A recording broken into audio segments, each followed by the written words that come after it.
In the heart of a bustling metropolis, where towering skyscrapers reached for the heavens and the city streets pulsed with the rhythm of ambition, there lived a rebellious youth named Max. With his wild hair, leather jacket, and a glint of defiance in his eyes, Max was a force to be reckoned with. But little did he know that one fateful day, his rebellious spirit would lead him on a heart-pounding chase through the city streets, pursued by a mob of ruthless businessmen. He accidentally discovered a classified document that exposed a sinister plan to exploit the city's resources, leaving its inhabitants powerless and impoverished. Determined to expose the truth, Max became a target of the very people he sought to bring down. As the sun dipped below the horizon, casting an ethereal glow upon the city, Max found himself running for his life. The mob of impeccably dressed businessmen, their polished shoes clacking against the pavement, relentlessly pursued him.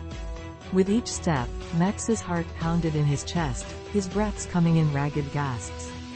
Neon lights flickered overhead, illuminating his path as he darted between bustling crowds, narrowly avoiding collisions with distracted pedestrians.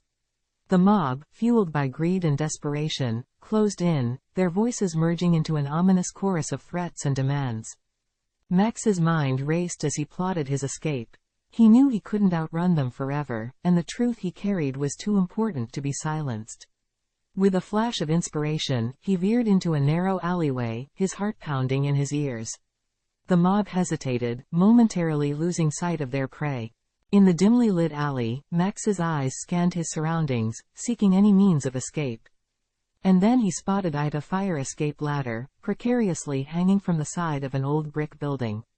Without hesitation, he began to climb, his hands gripping the rusty rungs, his heart pounding with a mixture of fear and exhilaration. As Max ascended, the mob's shouts grew fainter, their angry voices fading into the distant hum of the city. He reached the rooftop, gasping for breath, his chest heaving. From this vantage point, he could see the city sprawled out before him, its glowing skyline a testament to the power and corruption that lurked within. With renewed determination, Max knew that he had to find a way to expose the truth, to rally the people against the insidious plans of the businessmen. He would become the voice of the voiceless, the embodiment of rebellion against a system that sought to crush the dreams and aspirations of the city's inhabitants. And so, as the moon rose high above the city, casting its silvery glow upon the streets below, Max stood tall on the rooftop, ready to wage his own battle against the mob of businessmen. Little did Max know that his daring escape through the city streets was just the beginning of a journey that would test his courage, forge unlikely alliances, and ultimately determine the fate of the city he called home.